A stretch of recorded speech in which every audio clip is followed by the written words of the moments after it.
尊敬的面粉们好，我是面具人。今天你们赚钱了吗？嘿嘿，今天咱们的节目就纯粹的来探讨金融问题啊。来看一下今天的标题：马斯克发推文支持企鹅币，万事达开通雪崩协议专属通道，雪崩将超越以太坊，公链六王之争，谁会成为2022年的最强黑马？今天呀，咱们一件事一件事的来讲啊。那节目开始之前呢，请打开屏幕下方的点赞、订阅、小铃铛，顺便呢把这个节目转发到3个平台以上，截图发送到我的邮箱，就可以参与抽取本月的神秘大奖，一个能够让你们赚大钱的大奖哦。而且呀，一定要打开面具人的节目的小铃铛，否则呢，错过了买币还有保财保命发财的最新消息通知，那就不要怪我了啊。好，首先来讲一下马斯克推荐企鹅币的事儿啊。我们来看这张图，这个图片里面的人物是个作家啊，可为什么面具人会说是马斯克推荐了企鹅币呢？来，大家仔细看这个图片上面画圈的地方。这上面是不是有一个英文单词 penguin， 也就是企鹅的意思，并且呢，旁边还有一个小企鹅的 logo 图片。好，那说到这儿了，可能就会有人说了，这个马斯克他并不是直接推荐企鹅币的，你面具人这么说，完全是牵强附会，蹭热度。OK， 对。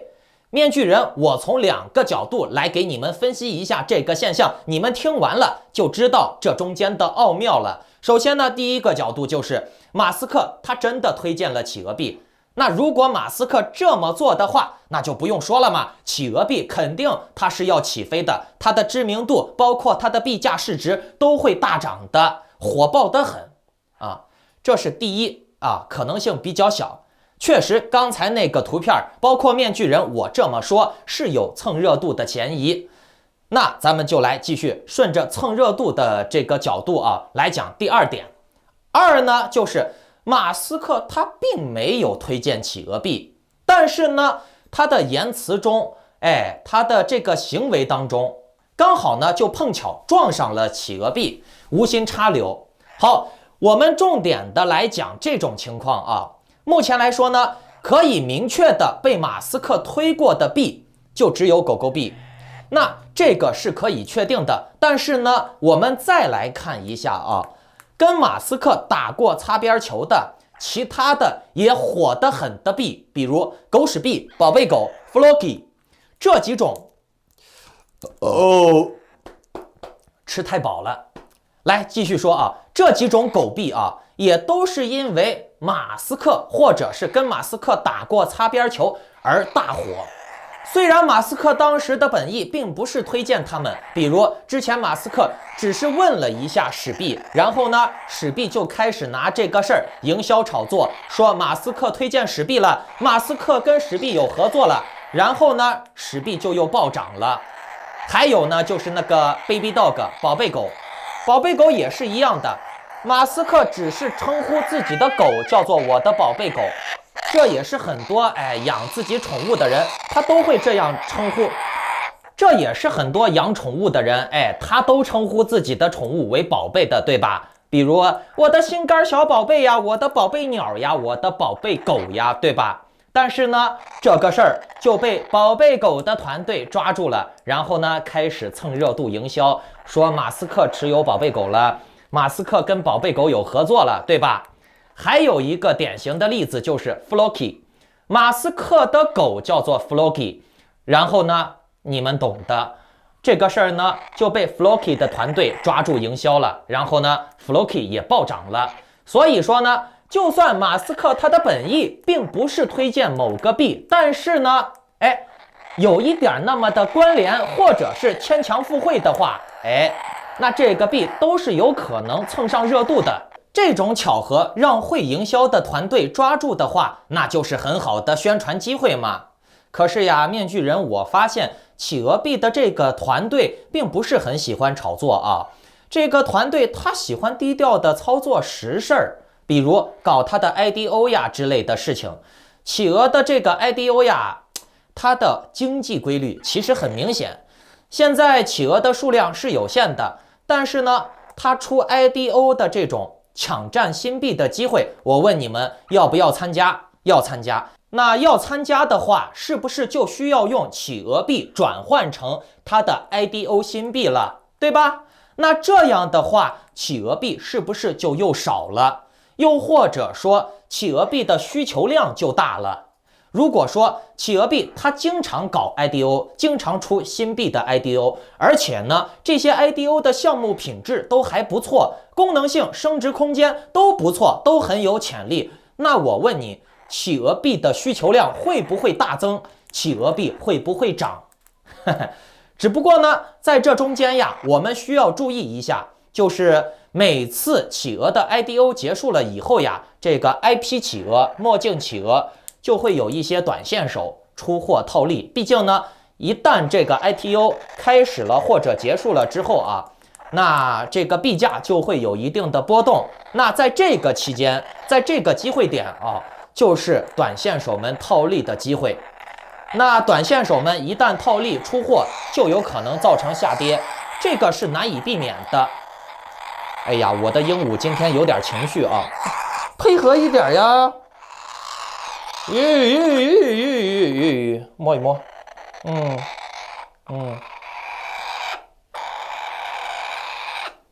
不过呢，这些短线手他们一旦提取墨镜企鹅进行抛售的话，这中间还有个好处就是，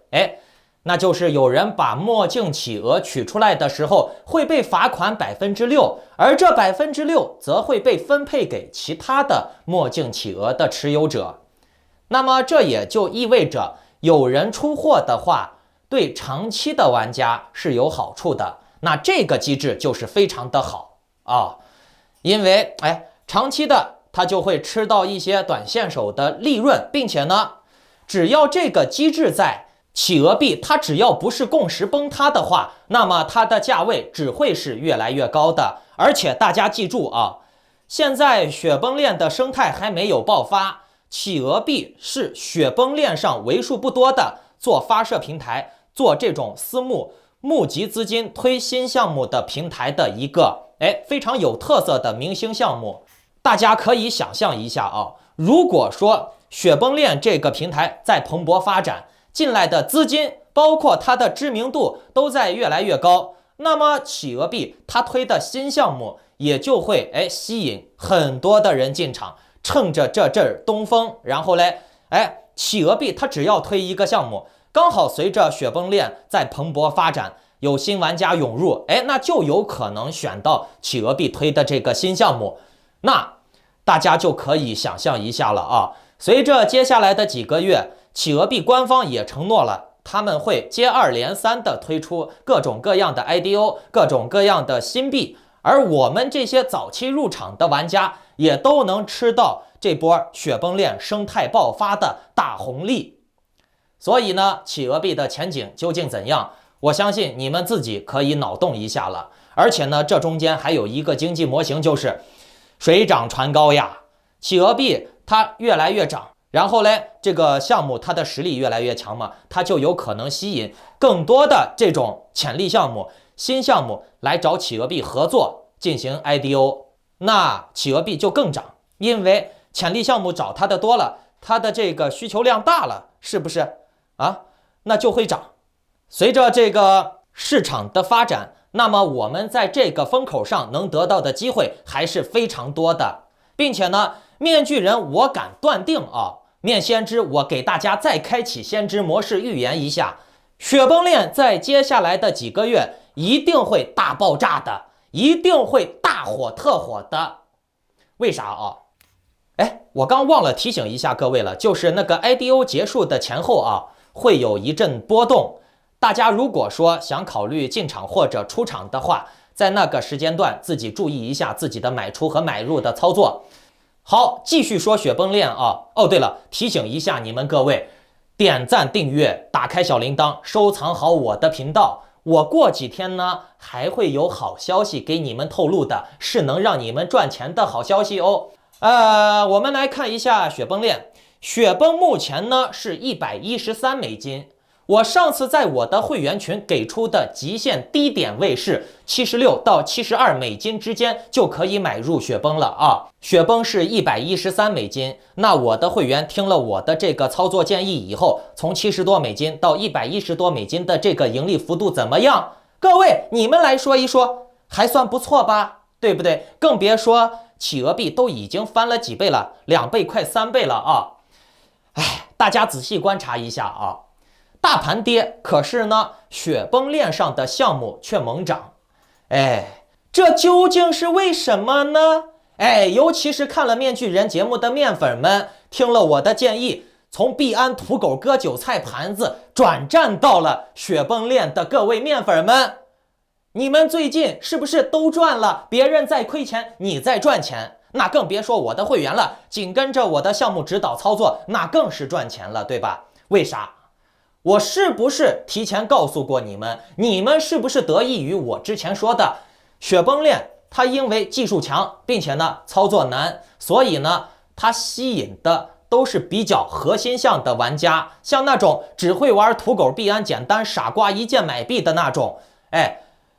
守不住币的，或者是没有任何脑子的那种垃圾低素质的低质量的玩家啊。雪崩链上比较少，而且呢，雪崩链上面由于技术操作难度大啊，作弊的成本高，所以呢，很多土狗也都不愿意在雪崩链上面去发币。所以呢，雪崩这个生态呀，它目前来说还是比较纯净的，并且呢是强共识的，所以呢，它才会逆势而涨。别人都在亏钱，你跟着面具人赚钱，为啥？因为你看面具人节目了，所以呢你赚钱了。所以呢，面具人包括面粉们喊的那句口号，我看面具人节目赚钱了，可不是白讲的吧？而恰恰又因为整个加密货币市场都在大跌，而雪崩在逆势上涨，再加上雪崩的技术的独特性，再加上强大的共识、纯净的市场，现在呀，雪崩链吸引了很多国家和机构的注意力啦。大家来听这个新闻啊，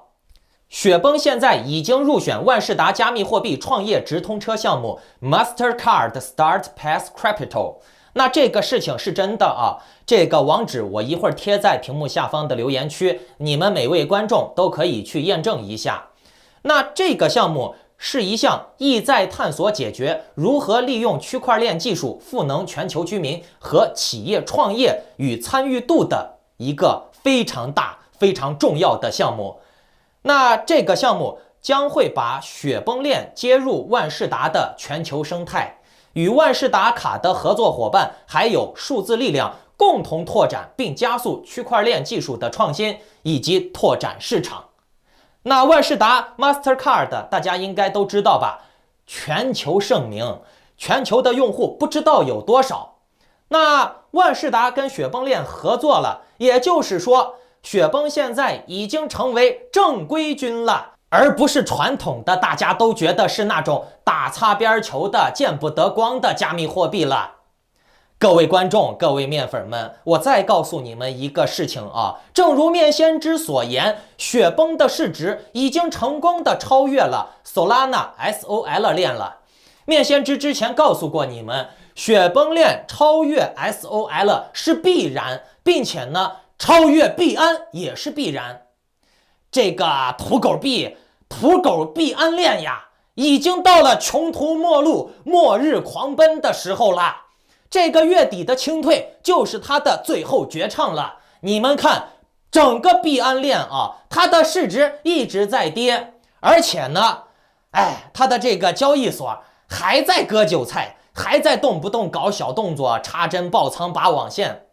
不过有一个现象是值得注意的，那就是 PancakeSwap， 就是币安链上的核心的去中心化交易所啊。正如面先知预料的一样，在这个月终于有大动作了，开始要殊死一搏了，回光返照了。Cake 目前啊推出了 IFO， 就跟那个企鹅的 IDO 是类似的啊，想要以这个 IFO 跟雪崩链上面大量的 IDO 去对抗，以求自保，保证自己的币安链活下去。面具人，我个人啊觉得币安在月底清退的时候啊，这个 Cake 是会有一定的涨幅，不过呢，始终是回光返照，始终是鸡肋。这个链条已经没有任何的投资价值了，它是要被雪崩链超越的。其实呀，超越币安不算啥，币安就是个小垃圾。雪崩链的目标是超越以太坊。那至于雪崩为啥有底气超越以太坊呢？这里有一个短片，你们听一下就能明白了。来，我们听一听。大家都知道，以太坊项目的最大缺陷就是每秒交易笔数少，手续费成本高。对于当前蓬勃发展的 DeFi 生态来说，这个级别是远远不够的。于是，很多项目都想在其基础上进行改善，并且创新，来改变以太坊项目存在的缺陷。AVAX 就是其中一个。2020年横空出世的公链明星项目雪崩协议，起源也比较具有戏剧性。在2015年5月，康奈尔大学出现了一篇从雪花到雪崩，一种新型的亚本态共识协议组的论文，迅速在市场上引发反响，甚至是被认为可以同中本聪的 POW 机制、以太坊智能合约相媲美的颠覆性技术创新。这一下炸锅了整个区块链，这也直接给了雪崩协议发展的先决条件。如果没有这篇文章的出现，雪崩协议的实现可能就没有这么快了。2020年 AVAX 平台正式上线，其具有高度的扩容性及极佳性能。只雪崩二字，这一块雪在短时间内引起共鸣，体量直接暴增，从而形成一场雪崩的现象，速度极快，体现了协议可以利用非常短的时间处理大量的消息，直接解决了以太坊网络慢且贵的痛点，这也是雪崩的由来。上线后全面发力抢占市场，迅速跑马圈地。在刚上线时，也有很多人认为雪崩二字可能就是其项目最终的下场。想当年波卡天王级项目也是没有撼动以太坊的地位，甚至结果还不如预期，号称100万 TPS， 实测还不过千，真是大失所望。不过结果很明显 ，AVAX 雪崩是真正如项目方所预期的一样，其代币价格在11月8日正式创新高，最高价格96.9美元，从8月到现在涨幅超6倍，年内最高涨幅34倍。相比发行价最高翻了114倍，可能大家觉得这都很正常，币圈千倍币那么多，这不算啥，大家忽略了一点。当前 AVAX 总市值排全球第13位，最高市值1370亿人民币，它不是这些垃圾山寨币能比拟的。为何 AVAX 上线仅1年多就如此大的成就？这就不得不说到其中的2大特点了。首先是其代币分配与大多数项目一样，有私募、空投、公募、基金会、开发团队、社群团队等等，总共占50%。质押奖励占50%，这里的质押奖励与之前讲的 Phantom 项目类似，质押一定数量 AVAX 代币就能获得奖励代币，规定至少质押2000个，时间最低2周，最长1年，类似银行定期存款的模式。最重要的是，只要持有 AVAX 代币的人都可以投票表决，一同参与治理平台走向。在代币稀缺性上，与以太坊手续费消费机制是一样的，代币分发方面完整性较强。其次，最重要的就是其公链特点。AVAX 不同于其他项目，只有1条链，它有3条链，分别为 P 链、X 链跟 C 链。X 链又称交易链，主要负责资产的建立与交易。我们在转移或交易资产时，都是使用这条链，也是交易所支持 AVAX 代币提出及转出的一条链。P 链又称平台治理链，主要功能就是负责储存链上的数据、资料以及验证工作。C 链称为合约链，也是其技术上最重要的一条链，负责智能合约相关功能，可以做到 EVM 兼容，而且还可以与大部分智能合约做互动，并能直接添加于 MetaMask 钱包上。3条链功能虽不同，但彼此之间能直接跨链转换，可以让使用者更方便利用资产。总的来说 ，AVAX 项目从自身系统到与其他项目兼容方面都是比较完善的，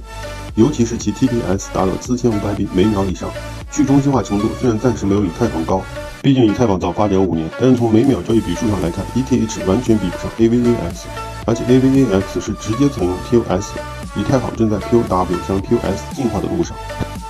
不过项目的成功还是要靠项目方、社区维护、用户一同推进的，并不是制定的路线完美就一定会成功，如果不执行，一样可能会有不一样的下场，到时候可能就是坏的雪崩了。